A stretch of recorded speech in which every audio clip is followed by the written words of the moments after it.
नमस्कार, मैं हूं संदीप ग्रोवर। आप देख रहे हैं मनी 9, हमारे वीकेंड स्पेशल शो कंपनी नामा में आपका बहुत बहुत स्वागत है। इस शो में हम आपको बीते कारोबारी हफ्ते की कॉर्पोरेट और स्टार्टअप जगत से जुड़ी तमाम बड़ी खबरें बताते हैं। साथ ही हमारा एक खास सेगमेंट है ऑन द रडार, जिसके जरिए हम आपको कॉर्पोरेट्स की विवादों से जुड़ी खबरों से भी रूबरू करवाते हैं। तो बिना देरी किए शुरू करते हैं इस हफ्ते की खबरों का सफर। ले चलते हैं आपको पहली खबर की तरफ। अपोलो हॉस्पिटल्स ने अपनी subsidiary company Apollo health and lifestyle यानी AHLL में 103 करोड़ रुपए का निवेश करने की घोषणा की है। ये निवेश राइट्स इशू के जरिए किया जाएगा। इस राइट्स इशू के जरिए कंपनी AHLL के 35,12,000 शेयर 284 रुपए प्रति शेयर के भाव पर खरीदेगी। 2000 में स्थापित AHLL देश भर में खुद के और फ्रेंचाइजी ऑन क्लिनिक और हॉस्पिटल स्थापित करने का काम करती है। 8 जुलाई को अपोलो हॉस्पिटल का शेयर करीब आधा % की गिरावट लेकर 6,300 रुपए 75 पैसे के स्तर पर बंद हुआ था। अगली खबर, सोमवार 8 जुलाई को स्वैन एनर्जी के 45,56,000 शेयरों या करीब 1.5% हिस्से की बड़ी ब्लॉक डील हुई, जिसकी वैल्यू 304 करोड़ 50 लाख रुपए आंकी गई है। इस ब्लॉक डील के जरिए ब्लैक रॉक ने अपनी 3 सहयोगी कंपनियों BlackRock emerging frontiers master fund और BlackRock global funds India fund के जरिए ये हिस्सेदारी खरीदी है। 668 रुपए 27 पैसे प्रति शेयर के औसत भाव पर करीब 304 करोड़ रुपए में ये हिस्सेदारी खरीदी गई है। 8 जुलाई को स्वैन एनर्जी के शेयर में लगातार दूसरे दिन 5% के ऊपरी सर्किट पर 692 रुपए 60 पैसे के स्तर पर कारोबार की समाप्ति देखने को मिली। अगली खबर, स्मार्ट मीटर्स और कंज्यूमर इलेक्ट्रिकल्स के उत्पादन से जुड़ी कंपनी HPL इलेक्ट्रिक ने चीन की कंपनी गुआंगजी रैमवे के साथ करार किया है। ये करार रिले और लैचिंग रिलेज की असेंबलिंग या घरेलू मैन्युफैक्चरिंग के लिए किया गया है। इस करार के तहत चीन की कंपनी से टेक्निकल पार्टनरशिप और इक्विपमेंट प्रोक्योरमेंट भी शामिल हो सकती है। 8 जुलाई को HPL इलेक्ट्रिक का शेयर कमजोर बाजार में भी 0.8% की मजबूती के साथ 486 रुपए 50 पैसे के स्तर पर बंद हुआ और दिन के दौरान शेयर ने 511 रुपए 90 पैसे का रिकॉर्ड उच्चतम स्तर छुआ था। अगली खबर, JM फाइनेंशियल के बोर्ड ने 6 जुलाई को हुई बैठक में JM financial credit solution limited यानी JMFCSL की करीब 43% हिस्सेदारी खरीदने को मंजूरी दे दी है। यह हिस्सेदारी 1,282 करोड़ रुपए की रकम में खरीदी जाएगी। बता दें कि JMFCSL एक systematically important non banking financial company यानी NBFC है, जो कि रियल एस्टेट डेवलपर्स को होलसेल क्रेडिट देने का काम करती है। 8 जुलाई को JM फाइनेंशियल के शेयर में करीब 1.5% की गिरावट के साथ 96 रुपए 79 पैसे के स्तर पर कारोबारी सत्र का अंत हुआ। अगली खबर, RP संजीव गोयनका ग्रुप की कंपनी CESC ने जूल बिनबे पावर टैरिफ यानी बिजली की दरों में करीब 0.6% की बढ़ोतरी की है। 2 जुलाई से ग्रॉस पावर टैरिफ बढ़कर 7 रुपए 33 पैसे हो गया है। दरअसल कंपनी अपने ग्राहकों से fuel and power adjustment charge वसूलेगी, जिसके जरिए कोयले की अतिरिक्त कॉस्ट के साथ साथ मांग पूरी करने के लिए खरीदी गई अतिरिक्त पावर का खर्च भी रिकवर किया जा रहा है। कंपनी के मुताबिक पावर टैरिफ में 7 साल से बढ़ोतरी नहीं हुई थी और इस बढ़ोतरी के बाद भी दिल्ली, मुंबई जैसे मेट्रो में से कंपनी के टैरिफ सबसे कम में से एक हैं। टैरिफ बढ़ने से ब्रोकरेज हाउस IIFL के मुताबिक कंपनी का अतिरिक्त फ्यूल खर्च कवर होगा और कंपनी अपने सारे खर्चों की रिकवरी कर पाएगी। यही नहीं, रेगुलेटर की मंजूरी से कंपनी 3,000 से 3,500 करोड़ रुपए की बकाया रिकवरी धीरे धीरे कर पाएगी। 9 जुलाई को इंटरडे में शेयर 10% तक उछल गया था और दिन के दौरान शेयर ने 189 रुपए 4 पैसे की रिकॉर्ड ऊंचाई को भी छुआ और क्लोजिंग करीब 6% की बढ़त के साथ 182 रुपए 50 पैसे के स्तर पर देखने को मिली। अगली खबर, कंस्ट्रक्शन और इंजीनियरिंग क्षेत्र की दिग्गज कंपनी L&T की subsidiary company L&T semiconductor technologies ने सिलिकॉन सिस्टम्स की 100% हिस्सेदारी खरीदने की घोषणा की है। यह हिस्सेदारी 183 करोड़ रुपए में खरीदी जाएगी, जिसमें 133 करोड़ रुपए का भुगतान अपफ्रंट किया जाएगा और 50 करोड़ रुपए की रकम अगले 4 साल में अदा की जाएगी। बता दें कि सिलिकॉन एक फैबलेस सेमीकंडक्टर डिजाइन से जुड़ी स्टार्टअप कंपनी है और इस अधिग्रहण से ग्रुप की फैबलेस सेमीकंडक्टर बिजनेस में पकड़ मजबूत होगी। 9 जुलाई को L&T का शेयर करीब 1% की मजबूती के साथ 3,665 रुपए 95 पैसे के स्तर पर बंद हुआ।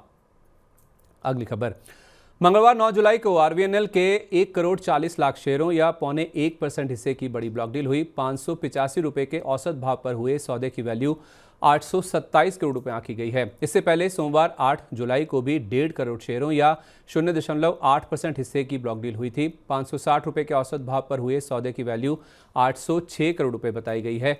यानी कि 2 दिन लगातार शेयर में बड़े सौदे हुए, जिसमें करीब 1.5% हिस्से ने हाथ बदले हैं। मार्च अंत तक सरकार के पास इस कंपनी की करीब 73% हिस्सेदारी थी।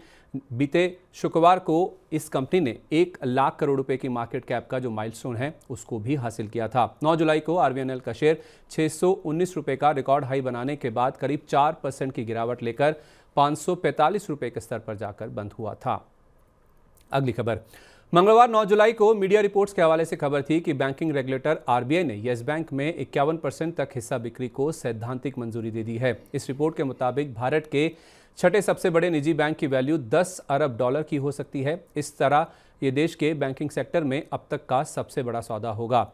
लेकिन दिन के दौरान बैंक ने इस रिपोर्ट को ये कहकर खारिज कर दिया कि ये फैक्चुअली इनकरेक्ट है, यानी कि तथ्यात्मक रूप से गलत है। 9 जुलाई को येस बैंक का शेयर करीब आधा % की बढ़त के लेकर 25 रुपये 82 पैसे के स्तर पर बंद हुआ था। हालांकि शेयर का इंटरडे हाई 26 रुपये 44 पैसे का था। 10 जुलाई को भी 2 खबरें थी। पहली ये कि येस बैंक में 5 अरब डॉलर में 51% हिस्सा खरीदने की दौड़ में फर्स्ट आबू धाबी बैंक यानी एफएबी भी शामिल हो सकता है। इस हिस्सा खरीद के लिए जापान के मित्सुबिशी यूएफजे फाइनेंशियल ग्रुप यानी MUJF और सुमितोमो मित्सुई फाइनेंशियल ग्रुप ने भी शुरुआती दौर में रुचि दिखाई थी। हालांकि ये दोनों एंटिटीज डील को लेकर आगे बढ़ेंगी या नहीं, ये अभी तक साफ नहीं हो पाया है। 10 जुलाई की शाम को खबर थी कि अंतर्राष्ट्रीय रेटिंग एजेंसी मूडीज ने बैंक के आउटलुक को स्टेबल से बढ़ाकर पॉजिटिव कर दिया है, जबकि लंबी अवधि की फॉरेन करेंसी रेटिंग को BA3 पर बरकरार रखा है। रेटिंग एजेंसी का कहना है कि अगले 12 से 18 महीने में बैंक के मुनाफे में बढ़ोतरी की उम्मीद है और मुनाफा बढ़ने पर बैंक की रेटिंग में भी बढ़ोतरी की जा सकती है। 11 जुलाई को येस बैंक के शेयर में करीब 3.5% की बढ़त के साथ 25 रुपये 80 पैसे के स्तर पर कारोबार की समाप्ति हुई और दिन के दौरान शेयर ने 27 रुपये 9 पैसे तक का भी उछाल देखा था। अगली खबर, मारुति सुजुकी को यूपी सरकार से इस हफ्ते बड़ी खुशखबरी मिली है। दरअसल यूपी सरकार ने हाइब्रिड इलेक्ट्रिक कारों पर रजिस्ट्रेशन फीस खत्म करने का फैसला लिया है। इसके अलावा प्लग इन हाइब्रिड कारों पर भी रजिस्ट्रेशन फीस पर 100% छूट दी गई है। इस फैसले से कंपनी की ग्रैंड विटारा SUV और इन्विक्टो MPV को फायदा होने की उम्मीद है। इस फैसले से यानी टैक्स नहीं लगने से ग्राहकों को गाड़ियां 3 लाख रुपए तक सस्ती मिलेंगी। बता दें कि पहली छमाही में यूपी में कंपनी ने 23 लाख गाड़ियां बेची थी। साथ ही खबर यह भी थी कि सोमवार को कंपनी ने रेलवे से 20 लाख गाड़ियां देश भर में भेजी हैं। 9 जुलाई को मारुति के शेयर में 6.5% की मजबूती के साथ 12,807 रुपए के स्तर पर कारोबार की समाप्ति देखने को मिली। अगली खबर, बुधवार 10 जुलाई को 2 कंपनियों के शेयर बाजार में दस्तक दी। पहला नाम है एमक्योर फार्मा का, जिसकी लिस्टिंग शानदार रही। NSE पर एमक्योर फार्मा का शेयर 1325 रुपये 5 पैसे के स्तर पर खुला, यानी कि इशू प्राइस से करीब 31% के प्रीमियम पर लिस्टिंग हुई, क्योंकि इस IPO का इशू प्राइस 1008 रुपये प्रति शेयर था। अच्छी लिस्टिंग के पीछे वजह है इस IPO को मिला शानदार रिस्पांस।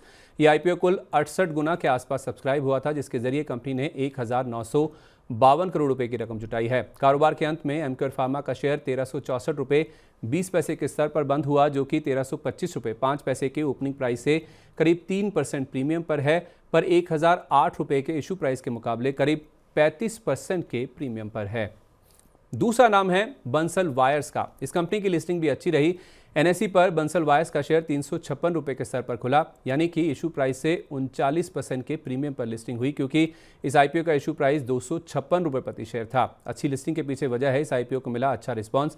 ये IPO कुल 63 गुना के आसपास सब्सक्राइब हुआ था, जिसके जरिए कंपनी ने 745 करोड़ रुपये की रकम जुटाई है। कारोबार के अंत में बंसल वायर्स का शेयर 350 रुपये 15 पैसे के स्तर पर बंद हुआ, जो कि 356 रुपये के ओपनिंग प्राइस से करीब 1.5% नीचे है, पर 256 रुपये के इशू प्राइस के मुकाबले करीब 37% के प्रीमियम पर है।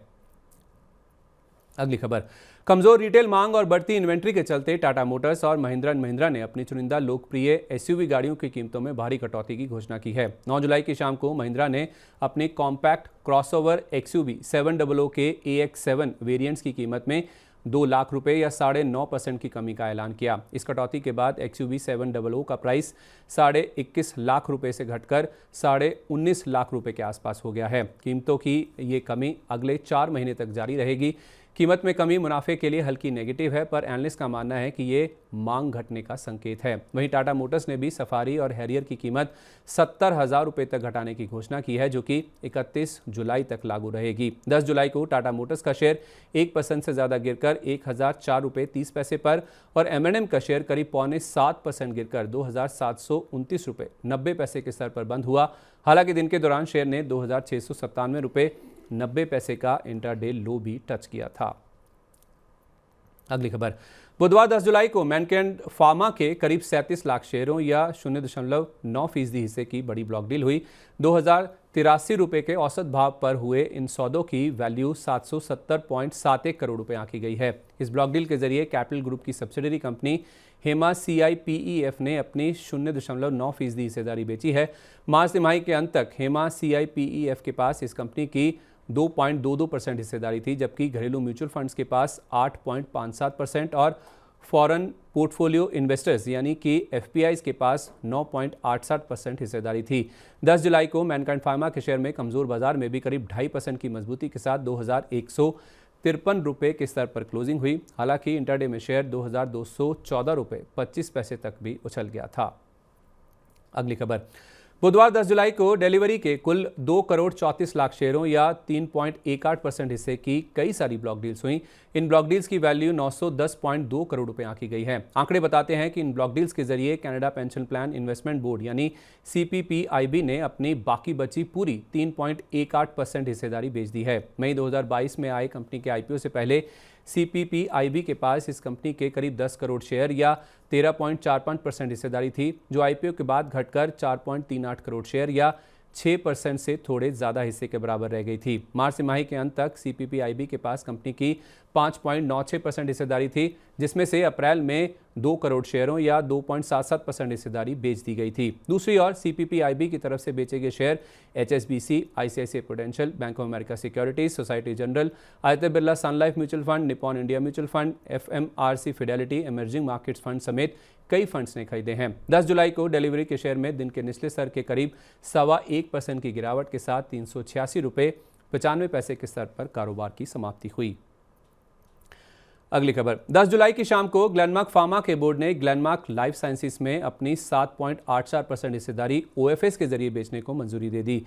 इस OFS के जरिए ग्लेनमार्क फार्मा ने ग्लेनमार्क लाइफ साइंसेज से पूरी तरह से एग्जिट कर लिया है। मार्च 2024 में ग्लेनमार्क फार्मा ने निरमा को ग्लेनमार्क लाइफ साइंसेज की 75% हिस्सेदारी बेच दी थी। 11 जुलाई को संस्थागत निवेशकों के लिए खुला हिस्सा कुल 261.3% सब्सक्राइब हुआ था। 11 जुलाई को ग्लेनमार्क फार्मा का शेयर 1.25% की बढ़त के साथ 1,397 रुपये के रिकॉर्ड उच्चतम स्तर पर और ग्लेनमार्क लाइफ साइंसेज का शेयर करीब 4% गिरकर 840 रुपये 10 पैसे के स्तर पर बंद हुआ। 12 जुलाई को रिटेल निवेशकों के लिए खुले OFS के हिस्से को 2 गुना से ज़्यादा की बोलियां मिली। 12 जुलाई को ग्लेनमार्क लाइफ साइंसेज के शेयर में क्लोजिंग करीब 1.5% की मजबूती के साथ 855 रुपये के स्तर पर देखने को मिली। अगली खबर, गुरुवार 11 जुलाई को रेमंड के लाइफस्टाइल कारोबार का डीमर्जर लागू हो गया, यानी कि कंपनी का लाइफस्टाइल कारोबार अलग हो गया है। इस डीमर्जर के बाद कंपनी के सारे बिजनेस नेट डेट फ्री होने की उम्मीद है। कंपनी के लाइफस्टाइल कारोबार के पास 200 करोड़ रुपए और रियल एस्टेट कारोबार के पास 500 करोड़ रुपए का कैश होने का अनुमान है। रेमंड के मौजूदा शेयरधारकों को अपने हर 5 शेयरों के बदले में रेमंड लाइफस्टाइल यानी RLL के 4 शेयर मिलेंगे। RLL की अगस्त अंत तक या सितंबर की शुरुआत में शेयर बाजार में लिस्टिंग होने की उम्मीद है। इस प्रक्रिया के बाद रेमंड के रियल एस्टेट कारोबार यानी RRL का भी डीमर्जर होगा। रेमंड के शेयरधारकों को हर 1 शेयर के बदले में RRL का 1 शेयर मिलेगा। 11 जुलाई को रेमंड का शेयर करीब 36% गिरकर 2001 रुपये 30 पैसे के स्तर पर बंद हुआ था। अगली खबर, GE पावर इंडिया के बोर्ड ने अपने हाइड्रो और गैस पावर बिजनेस को स्लम सेल के जरिए बेचने की मंजूरी दे दी है। कंपनी का हाइड्रो बिजनेस का फेयर वैल्यू से 100.19 करोड़ रुपए के प्रीमियम पर GE पावर इलेक्ट्रॉनिक्स इंडिया को बेच दिया गया है। ये सौदा वित्त वर्ष 2025 की आखिरी तिमाही में पूरा होने का अनुमान है। वहीं गैस पावर कारोबार स्लम सेल्स के जरिए 43.86 करोड़ रुपए की लमसम राशि में GE रिन्यूएबल एनर्जी टेक्नोलॉजीज को बेचा जाएगा। ये सौदा सितंबर 2024 तक पूरा होने की उम्मीद है। इस प्रक्रिया के जरिए GE पावर इंडिया की अपने कारोबार को रीस्ट्रक्चर करने की योजना है। 11 जुलाई को GE पावर के शेयर में करीब 6% की मजबूती के साथ 632 रुपये 50 पैसे के स्तर पर कारोबार की समाप्ति देखने को मिली।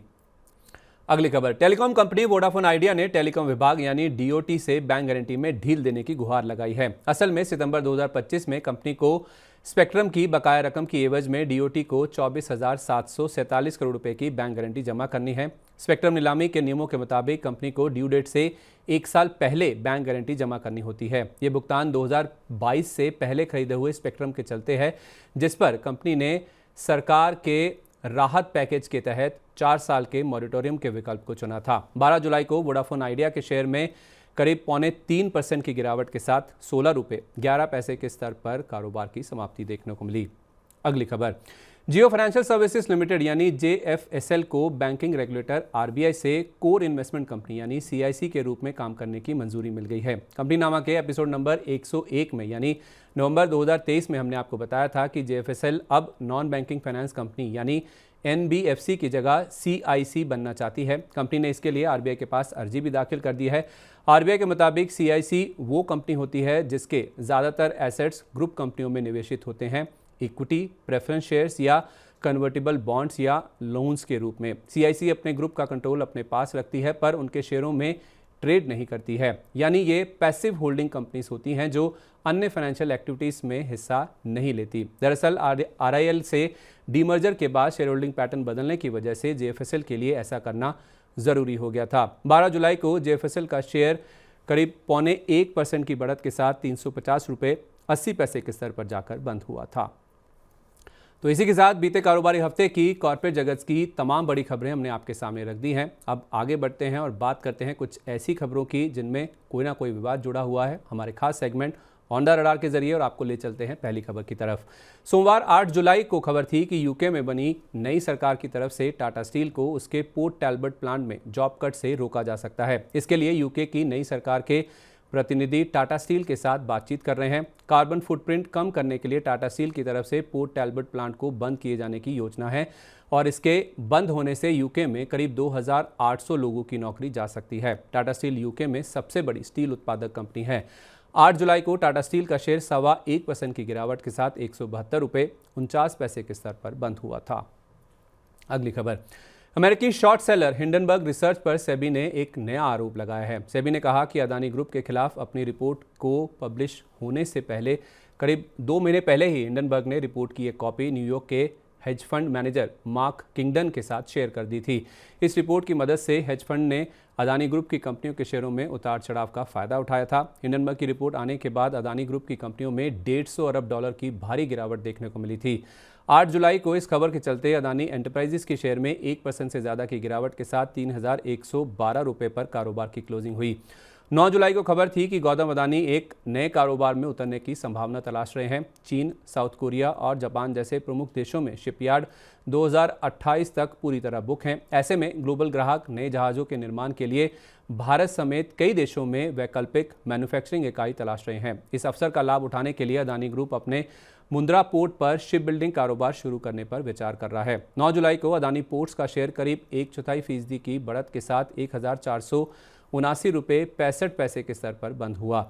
11 जुलाई को खबर थी कि अदानी पोर्ट्स को बड़ी राहत मिली है। असल में सुप्रीम कोर्ट ने गुजरात हाई कोर्ट के उस आदेश पर रोक लगा दी है जिसमें अदानी ग्रुप से ज़मीन वापस लेकर किसानों को लौटाने के लिए कहा गया था। हाई कोर्ट ने अदानी पोर्ट को 108 हेक्टेयर ज़मीन लौटाने का आदेश दिया था। ये ज़मीन कच्छ जिले में मुंद्रा पोर्ट के पास है। ये ज़मीन 2005 में अदानी पोर्ट्स को दी गई थी। अगली खबर, 8 जुलाई को बंधन बैंक को लेकर खबर थी कि बैंक के बोर्ड ने रतन कुमार केश को 3 महीने के लिए अंतरिम MD एंड CEO नियुक्त किया है। दरअसल 9 जुलाई को फाउंडर CS घोष का बैंक में आखिरी दिन है क्योंकि वो बैंक के MD एंड CEO का पदभार छोड़ रहे हैं, जिसकी घोषणा उन्होंने अप्रैल 2024 में ही कर दी थी। बता दें कि चंद्रशेखर घोष करीब 9 साल से बैंक के MD एंड CEO पद पर थे, लेकिन अब वो बैंक के बोर्ड पर नहीं रहेंगे और उनका बंधन फाइनेंशियल होल्डिंग्स में स्ट्रेटेजिक रोल होगा। गौरतलब है कि नवंबर 2023 में बोर्ड ने घोष का कार्यकाल 2027 तक बढ़ा दिया था, लेकिन उसके बावजूद उन्होंने अप्रैल में अपना पदभार छोड़ दिया। बैंक ने घोष के उत्तराधिकारी को चुनने के लिए लीडरशिप एडवाइजरी फर्म की नियुक्ति की है। 8 जुलाई को बंधन बैंक का शेयर हल्की कमजोरी के साथ 204 रुपये के स्तर पर बंद हुआ था। 10 जुलाई को खबर थी कि बंधन बैंक और बैंक के एम्प्लॉयज़ वेलफेयर ट्रस्ट के मेंबर्स के बीच विवाद गहरा गया है। दरअसल इन मेंबर्स ने बैंक के फाउंडर चंद्रशेखर घोष और ट्रस्ट के मैनेजमेंट के खिलाफ आंदोलन तेज कर दिया है और अपने अधिकारों के हनन के लिए लड़ने के लिए कानूनी मदद मांगी है। यही नहीं, मेंबर्स ने फंड्स के संभावित दुरुपयोग का भी आरोप लगाया है। इनफैक्ट मेंबर्स की शिकायतों के कानूनी समाधान के लिए ट्रस्ट ने भी कलकत्ता हाईकोर्ट जाने का फैसला किया है क्योंकि मेंबर्स ने बोंगो भाषी महासभा फाउंडेशन को आंदोलन में शामिल कर लिया है। इस फाउंडेशन ने ट्रस्ट को लेटर लिखकर कहा है कि फाउंडर के परिवार वालों को ट्रस्ट के फंड से अनुचित तरीके से लाभ हुआ है। इस ट्रस्ट के पास बंधन फाइनेंशियल सर्विसेज की 14.6% हिस्सेदारी है जो कि बैंक और होल्डिंग कंपनी की प्रमोटर है। 10 जुलाई को बंधन बैंक के शेयर में 4% से ज़्यादा की गिरावट के साथ 192 रुपये 40 पैसे पर क्लोजिंग हुई और इंटरडे में शेयर 190 रुपये 5 पैसे तक भी फिसल गया था। अगली खबर, पीसी ज्वेलर के लिए बीते रविवार को एक बड़ी राहत की खबर आई। दरअसल पीएनबी ने इस कंपनी के वन टाइम सेटलमेंट प्रपोजल यानी ओटीएस प्रस्ताव को मंजूरी दे दी है। इस कंपनी को कर्ज देने वाले बैंकों के कंसोर्टियम में पीएनबी तीसरा सबसे बड़ा बैंक है। पीसी ज्वेलर ने बैंकों के बकाया कर्ज को चुकाने के लिए ओटीएस के विकल्प को चुना था। हालांकि कंपनी ने बैंकों की बकाया रकम या ओटीएस की डिटेल्स यानी विवरण का खुलासा नहीं किया है। 8 जुलाई को पीसी ज्वेलर के शेयर में 10% के ऊपरी सर्किट पर 56 रुपये 16 पैसे के स्तर पर कारोबार की समाप्ति देखने को मिली। अगली खबर, बजट एयरलाइंस स्पाइसजेट की वित्तीय दिक्कतों को लेकर हर हफ्ते कोई ना कोई नई खबर आती है। इस हफ्ते खबर थी कि कंपनी ने जनवरी 2022 से अपने कर्मचारियों के प्रोविडेंट फंड यानी पीएफ का पैसा जमा नहीं किया है, यानी कि कंपनी ने करीब 2.5 साल से अपने कर्मचारियों का पीएफ नहीं भरा है। रिपोर्ट के अनुसार पिछली बार कंपनी ने अपने 11,581 कर्मचारियों के पीएफ का पैसा जनवरी 2022 में जमा किया था। इस मामले में एम्प्लॉयज़ प्रोविडेंट फंड ऑर्गेनाइजेशन यानी ईपीएफओ ने कंपनी को अनपेड ड्यूज के चलते नोटिस और समन जारी किए हैं। 9 जुलाई को स्पाइसजेट का शेयर करीब 6% की गिरावट लेकर 52 रुपये 77 पैसे के स्तर पर बंद हुआ और दिन के दौरान शेयर ने 46 रुपये का लो भी टच किया था। 10 जुलाई को खबर थी कि 9 जुलाई को दिल्ली हाईकोर्ट ने कंपनी के खिलाफ कंटेम्प्ट प्रोसीडिंग्स यानी अवमानना कार्यवाही शुरू कर दी है। ऐसा इसलिए क्योंकि कंपनी ने टीडब्ल्यूसी एविएशन को 2 बोइंग विमान और 3 इंजन लौटाने के कोर्ट के फैसले को अब तक नहीं माना है। साथ ही खबर यह भी थी कि कंपनी का बोर्ड 15 जुलाई को वित्त वर्ष 2024 की तीसरी और चौथी तिमाही के नतीजों पर विचार करेगा। 11 जुलाई को स्पाइसजेट का शेयर करीब 0.25% की गिरावट लेकर 51 रुपये 97 पैसे के स्तर पर बंद हुआ। 12 जुलाई को खबर थी कि ईपीएफओ ने स्पाइसजेट से कर्मचारियों के बकाया पीएफ से जुड़ा 61 करोड़ रुपए का बकाया वसूल लिया है। 12 जुलाई को स्पाइसजेट के शेयर में हल्की गिरावट के साथ कारोबार की समाप्ति देखने को मिली। अगली खबर, मामाअर्थ की पेरेंट कंपनी होनासा कंज्यूमर को इस हफ्ते दिल्ली हाईकोर्ट से बड़ी राहत मिली है। दरअसल दिल्ली हाईकोर्ट ने आरएसएम जनरल ट्रेडिंग के खिलाफ चल रहे मामले में होनासा कंज्यूमर के हक में फैसला सुनाया है। दिल्ली हाईकोर्ट ने दुबई की कोर्ट के फैसले पर अंतरिम रोक और प्रवर्तन निर्देश आज्ञा जारी की है। बता दें कि दुबई की कोर्ट ने कंपनी को आरएसएम जनरल ट्रेडिंग को हर्जाने के तौर पर 57 करोड़ रुपए देने के लिए कहा था। 9 जुलाई को होनासा कंज्यूमर के शेयर में करीब 1.5% की कमजोरी के साथ 455 रुपये 50 पैसे के स्तर पर कारोबार का अंत हुआ और इंटरडे में शेयर 471 रुपये 50 पैसे तक भी उछल गया था। अगली खबर, जबरन कर्मचारियों को नौकरी से निकालने पर लेबर मिनिस्ट्री यानी श्रम मंत्रालय ने पेटीएम की पेरेंट कंपनी 197 कम्युनिकेशंस को नोटिस भेजा है। पेटीएम के कुछ कर्मचारियों ने बेंगलुरु के लेबर कमिश्नर से लिखित शिकायत की थी। इसमें श्रम कानूनों का उल्लंघन करने और बिना वेतन कर्मचारियों को नौकरी से निकालने के आरोप लगाए थे। इस शिकायत के बाद ही लेबर मिनिस्ट्री की ओर से कंपनी को ये नोटिस भेजा गया है। पर इस नोटिस के बावजूद 10 जुलाई को पेटीएम का शेयर 1% की बढ़त लेकर 466 रुपये 30 पैसे के स्तर पर बंद हुआ था। अगली खबर, रेलिगेयर एंटरप्राइजेस को सिक्योरिटीज एपीलेट ट्रिब्यूनल यानी सैट से इस हफ्ते बड़ी राहत मिली है। दरअसल सैट ने कंपनी को सेबी का ऑर्डर मानने के लिए 22 जुलाई तक का समय दिया है। असल में कंपनी ने सेबी के इस फैसले को सैट में चुनौती दे दी थी। कंपनी नामा के एपिसोड नंबर 131 में हमने आपको बताया था कि मार्केट रेगुलेटर सेबी ने रेलिगेयर एंटरप्राइजेस के बोर्ड को बर्मन फैमिली की ओर से ओपन ऑफर के जरिए पब्लिक शेयर होल्डर से अतिरिक्त शेयर खरीदने की नियामक मंजूरी लेने के लिए आवेदन देने के लिए कहा था। सेबी का यह फैसला रेलिगेयर एंटरप्राइजेस के बोर्ड की ओर से डाबर की प्रमोटर बर्मन फैमिली को रोकने के लिए जारी कोशिश के बिल्कुल विपरीत है। बर्मन फैमिली ने सितंबर 2023 में रेलिगेयर एंटरप्राइजेस में अपनी हिस्सेदारी बढ़ाकर करीब 25% कर ली थी, जिसके बाद सेमी नियमों के मुताबिक बर्मन फैमिली की ओर से कंपनी के पब्लिक शेयर होल्डर्स के लिए ओपन ऑफर लाना अनिवार्य हो गया था। लेकिन रेलिगेयर एंटरप्राइजेस की ओर से सहयोग न मिलने के चलते बर्मन फैमिली ने सेबी का दरवाजा खटखटाया था। 11 जुलाई को रेलिगेयर एंटरप्राइजेस के शेयर में करीब 0.7% की मजबूती के साथ 254 रुपये 40 पैसे के स्तर पर कारोबार का अंत देखने को मिला। अगली खबर, financial service company angel one पर बड़ा साइबर हमला हुआ है। इस हमले से कंपनी के करीब 79 लाख ग्राहक प्रभावित हुए हैं। एक हैकर ने एंजल वन के यूजर्स की पर्सनल जानकारी को एक वेबसाइट पर लीक किया है। इसमें उनके नाम और पते तक की जानकारी मौजूद है। हैकर ने दावा किया है कि उसके पास इन यूजर्स का बाजार से जुड़ा संवेदनशील डेटा भी मौजूद है, जिसे वो बेचने के लिए तैयार है। 10 जुलाई को एंजल वन का शेयर करीब 1% गिरकर 2222 रुपये के स्तर पर बंद हुआ था। तो कॉर्पोरेट जगत से जुड़ी इस हफ्ते की तमाम बड़ी खबरें हमने आपके सामने रख दी हैं। अब आगे बढ़ते हैं और बात करते हैं स्टार्टअप स्पेस की। स्टार्टअप अपडेट में और चलते हैं पहली खबर की तरफ। 2024 की पहली छमाही में स्टार्टअप्स में होने वाली कर्मचारियों की छंटनी बढ़ी है। 2024 के पहले 6 महीनों में यानी जनवरी से जून के दौरान स्टार्टअप्स ने 7,175 लोगों को नौकरी से निकाला है। यह आंकड़ा 2023 की दूसरी छमाही की तुलना में 31% ज़्यादा है। उस समय 5,474 लोगों को नौकरी से हटाया गया था। 2024 की पहली छमाही में होने वाली छंटनी में सबसे बड़ा योगदान पेटीएम और फ्लिपकार्ट का है। अगली खबर, अमेरिका की निवेश फर्म इन्वेस्को ने भारतीय फिनटेक फर्म पाइन लैब और फूड डिलीवरी कंपनी स्विगी की वैल्यूएशन घटाई है। अप्रैल अंत तक पाइन लैब की वैल्यूएशन को घटाकर $3.5 अरब किया गया है। जनवरी 2024 में उसकी वैल्यूएशन $3.8 अरब और पिछले साल दिसंबर में $4.8 अरब आंकी गई थी। स्विगी की वैल्यूएशन में हालांकि बहुत मामूली कमी की गई है। इन्वेस्को ने स्विगी की वैल्यूएशन $12.7 अरब आंकी है। अगली खबर, आईपीओ बाजार में जारी हलचल का असर स्टार्टअप्स पर भी देखने को मिला। इस हफ्ते फ्लिपकार्ट और एक्सेल के समर्थन वाले लॉजिस्टिक्स यूनिकॉर्न स्टार्टअप जिंका लॉजिस्टिक्स ने आईपीओ लाने के लिए सेबी के पास अर्जी दाखिल कर दी है। ब्लैक बक ब्रांड के तहत ऑपरेट करने वाले इस लॉजिस्टिक्स स्टार्टअप्स की फ्रेश इशू के जरिए 550 करोड़ रुपए जुटाने की योजना है। इसके अलावा मौजूदा निवेशक ओएफएस के जरिए अपने 2.16 करोड़ शेयर बेचेंगे। साथ ही omni channel furniture retailer Pepperfry ने अपनी आईपीओ लाने की योजना को टाल दिया है। पिछले 1 साल से कंपनी की बैंकर के साथ बातचीत चल रही थी, लेकिन अब इस कंपनी का आईपीओ के बजाय ग्रोथ रिवाइवल पर ज़्यादा फोकस होगा। तो इसी के साथ कंपनी नामा के आज के एपिसोड में बस इतना ही। इस हफ्ते का शो आपको कैसा लगा, नीचे कमेंट बॉक्स में अपनी राय हमारे साथ जरूर शेयर करें। अगर आपको इस हफ्ते का शो अच्छा लगा है तो अपने मित्र, सहयोगी, रिश्तेदारों को भी इस वीडियो का लिंक ज़रूर शेयर करें।